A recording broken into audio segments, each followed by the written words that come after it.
So I guess the question here is the question that you asked: is Marcus Morris an all-star? Right? That's what we're trying to figure out. That's what we're trying to figure out. Yes, sir. So You go ahead.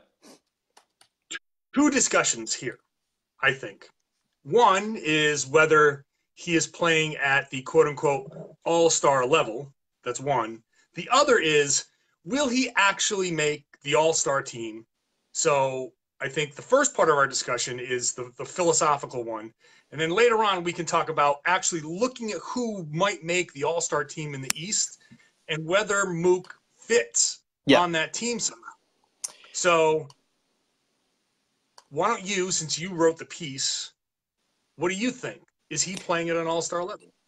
So it's tough to tell because the all-star game, once again this season, is going to be divided. It's going to be split up. There's going to have the captains are going to pick the teams, but the divisions, it's still going to be separated by East and West. So there will still be the same number of people from each conference, which almost sort of feels like it defeats the purpose a little bit of doing the draft in the first place. But except for the entertainment value, I suppose. So there will be a certain number of people from the Eastern Conference. There will be a certain number of people from the Western Conference. And so looking at it from that prism, Morris is close. We are going to I'll go through some of the guys later. I made a list here of the All-Stars last year and of guys who are kind of in the mix this year.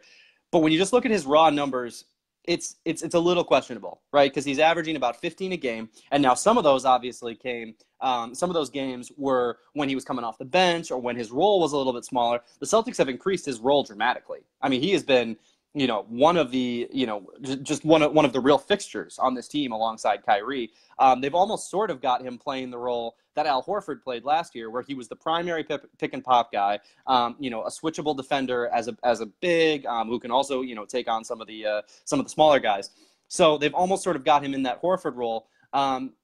6 rebounds a game, just about an assist and a half. Those aren't the things that people obviously, go to Marcus Morris for. You go to him for the pick and pop scoring. But I think that just given his value to this team, given his value alongside Kyrie Irving, it's close. I mean, he's right on the borderline. I think that you could definitely make the case that if anybody's injured, then certainly I think he's in the conversation. It'll be really interesting to see. What's your read on the situation?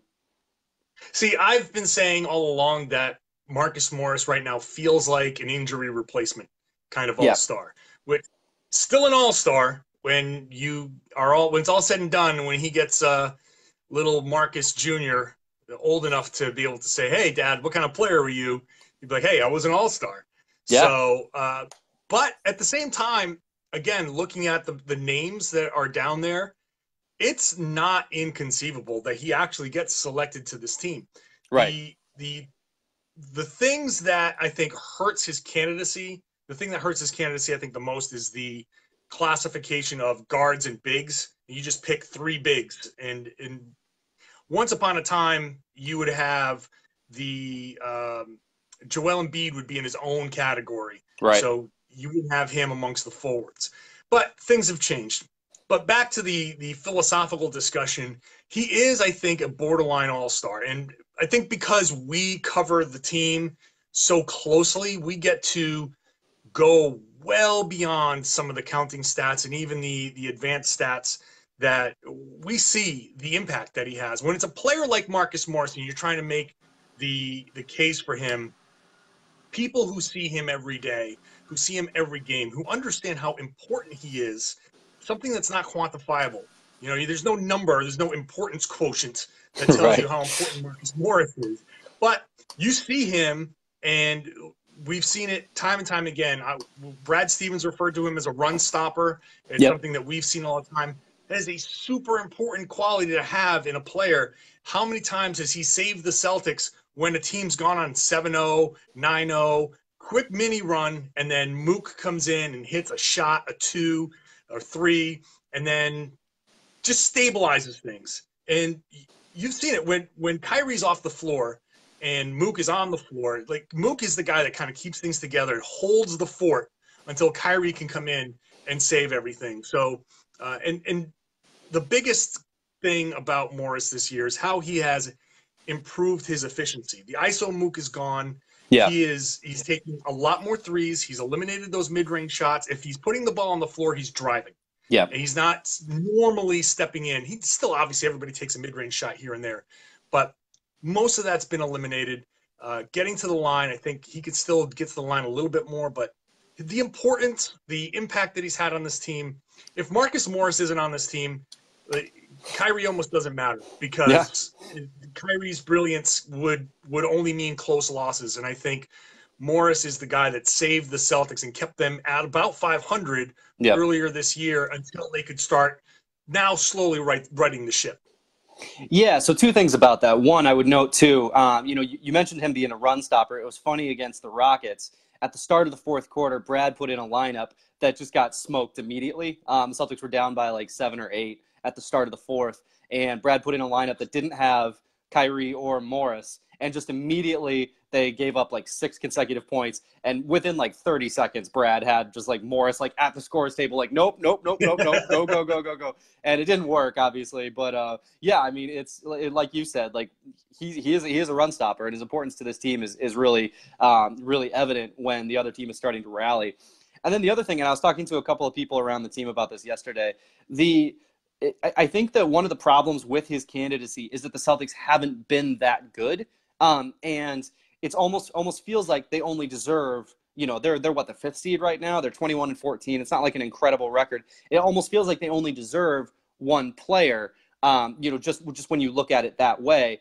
If more people, you and I have obviously been super plugged into this team. The people who might not have been will look at this team and be like, well, they've underachieved. They really only deserve the one. That's not really accurate, but that's just kind of the reality of the All-Star, voting. And, this was a team that was supposed to have 5 guys in contention for All-Star. I mean, it was supposed to be, Kyrie, Horford, Gordon, if he was healthy, Jalen, right. Jason, and they haven't had those guys. And actually, when you look at it from that perspective, that almost plays more in Morris's favor, because they've stayed 21-14, even while 4 of the 5 guys who were supposed to be All-Star candidates have underachieved. The guy who hasn't is Morris, and that's why, he probably deserves a slot. But that's a lot of extra thinking for an All-Star voter who hasn't watched the Celtics as much as we have. So to me, you can almost kind of see the mental process to getting him into the All-Star game even without an injury replacement. But I feel like that process requires a little bit more thought than, honestly, most people who cover the league, most people who are around the league probably have time to give it. Most people haven't watched as much Celtics as we have, and that's okay, but it might end up costing Morris. Right. I think there's going to be 2 beat writers who can cover each of these teams and have a conversation like this and be like, no, your case about Marcus Morris is fine, but, you really don't know how important Malcolm Brogdon is. Right, exactly. Chris Middleton.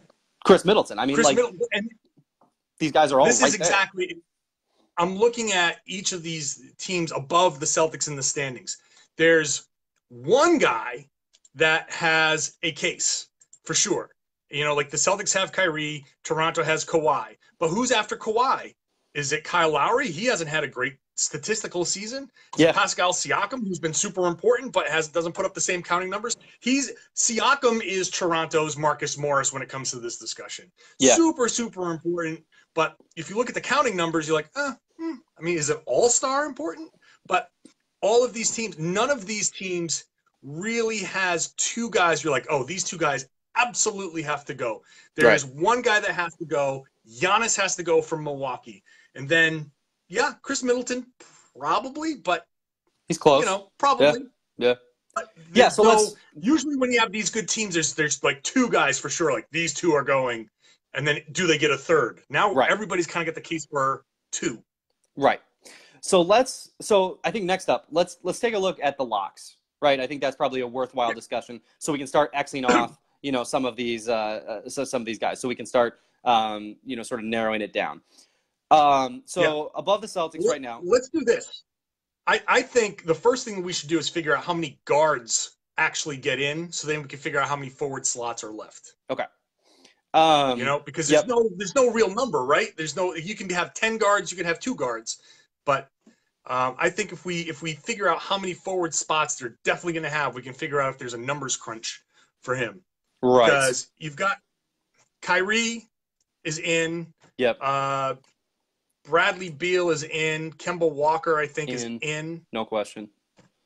So those are your 4. Ben Simmons.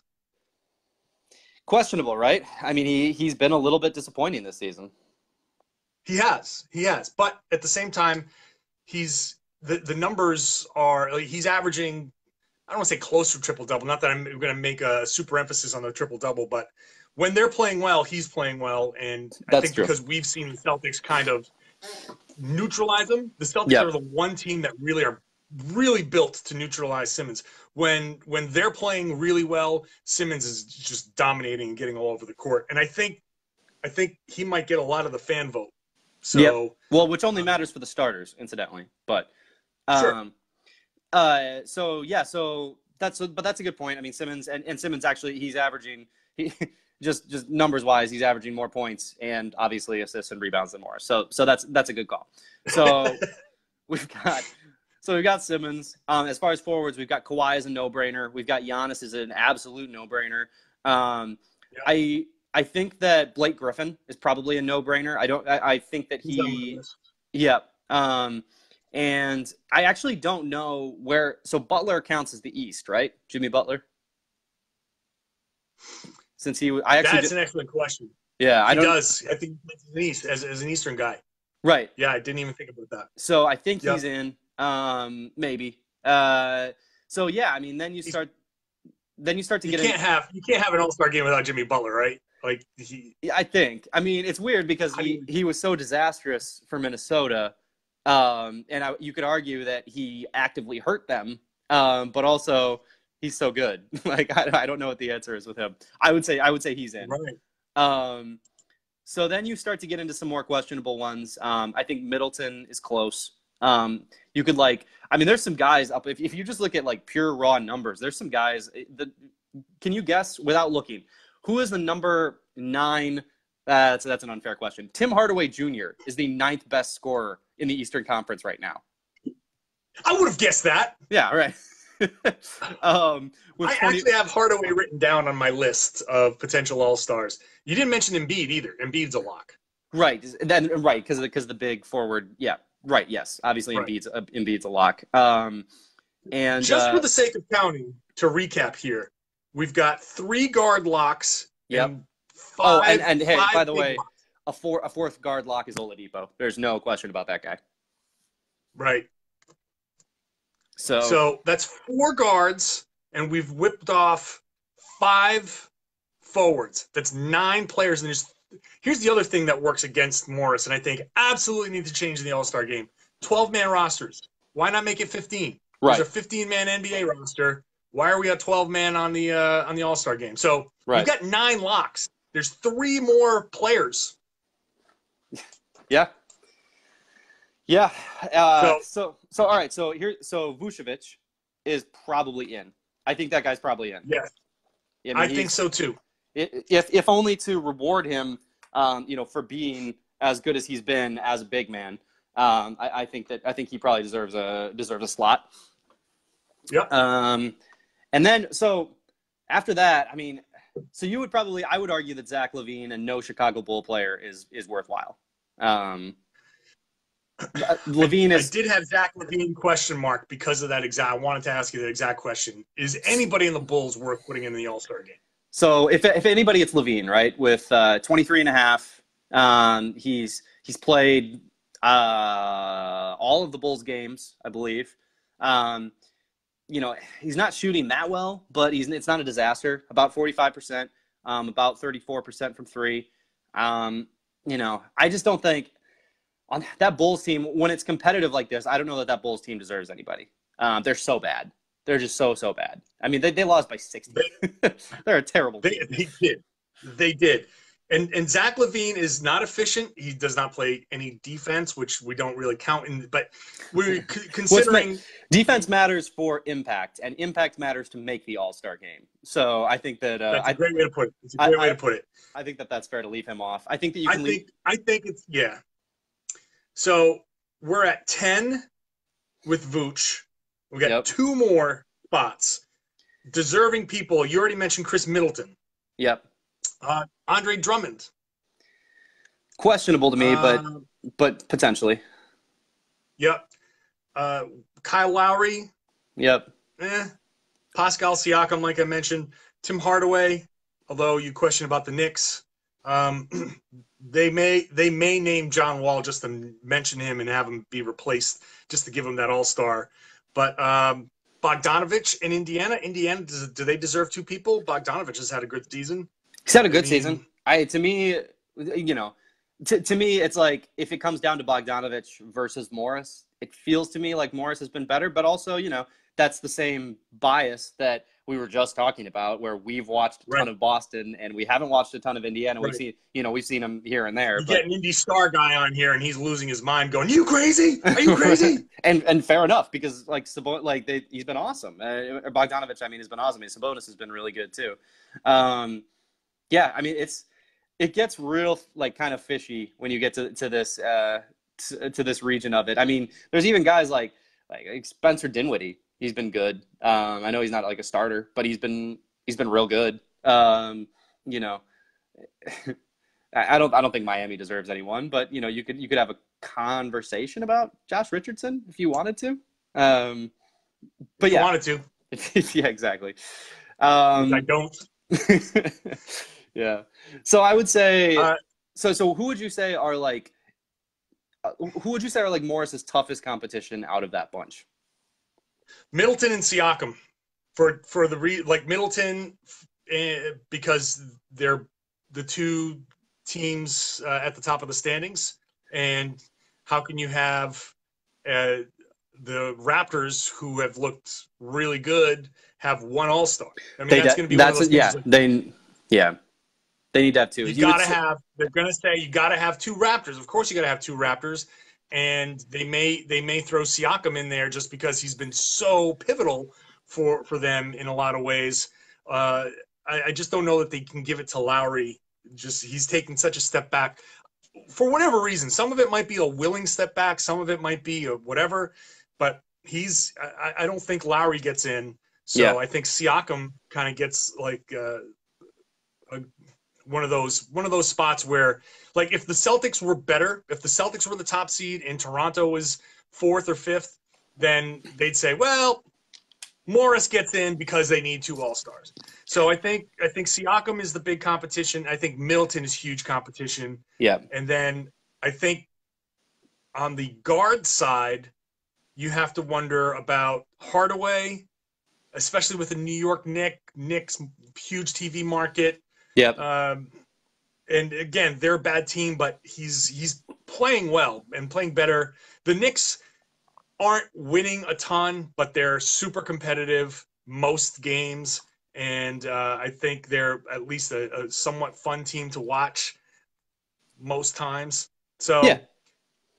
I'd say those 3 guys probably the biggest challengers to Morris, which makes me, I think, solidifies my take that Morris is probably an injury replacement kind of guy.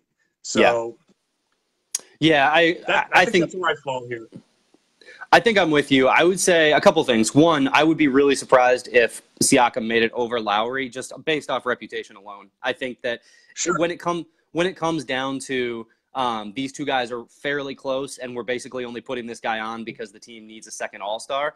I would just be really shocked if they didn't go with the guy who has the reputation. And let's be honest, Lowry, when he's been good for the Raptors this year, he's been amazing. He's had some just devastating performances, and I think I think that matters. Siakam has been really good, and if the Raptors were going to have 3, he'd be the no question 3rd. But I do think that I think that it's probably going to come down to reputation there.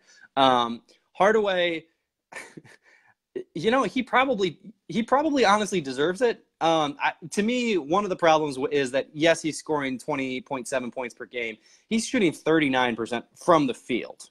And that's not his threes. That's just, he has not been very efficient. Right. And that might not matter. Honestly, it might just be okay, let's get a representative from them in there. And if there's going to be a New York representative, it's going to be Hardaway.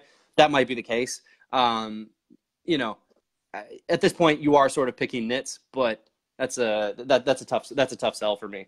But I do think that, I mean, Middleton, again, when Middleton has been on this season, he has just been lights out. So yeah, I think that I think that you're right, that the best case for Morris to make it is probably injury replacement.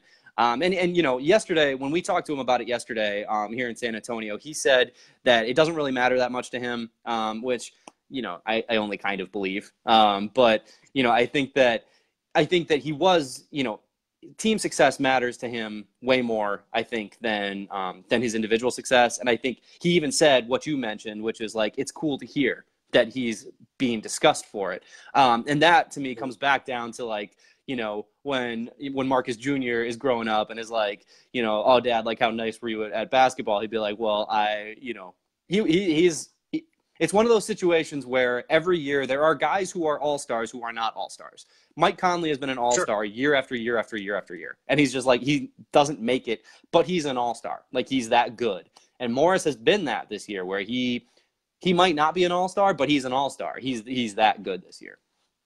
Sure, absolutely. Yeah, he might have to settle for that. He might have to settle for that story. Cut out the clippings or save the screenshots or whatever people do nowadays. That's how old I am. You cut a little clipping of yourself in a headline, tape it into a scrapbook. Yeah. 2018, John. But whatever, save it for the kid. Right. Whatever. Yeah. God knows what they'll be doing by the time Morris Jr. is old enough to ask his dad. But yeah. It'll be like the Rick and Morty guy. Yes. Yes, the Morty's mind blowers. Yeah. Like the little tubes you stick in your head. That's what it's going to be at some point. Yep. I feel like a Rick and Morty reference is a great place to kind of end this thing. I think we've exhausted the topic. One quick thing I wanted to say is Michael Damper in the comments noted that he hopes Morris doesn't make the All-Star team so he keeps his edge.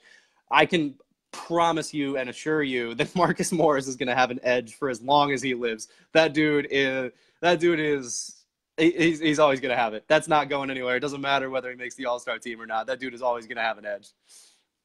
My favorite thing is when it comes to that, it's having a conversation about Mook with his kid, because at halftime he comes out and, like, his girlfriend brings out the kid and he's like playing, and I happen to walk by, chance encounter, and I was like, first of all, most adorable thing I've ever seen in my life. It's awesome. Yeah.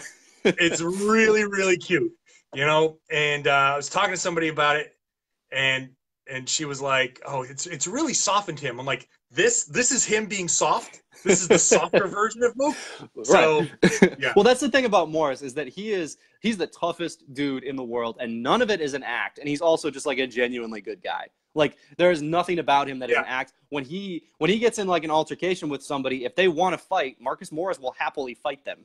Marcus Morris and the Morris brothers like fought the entire Kansas football team when they were in college.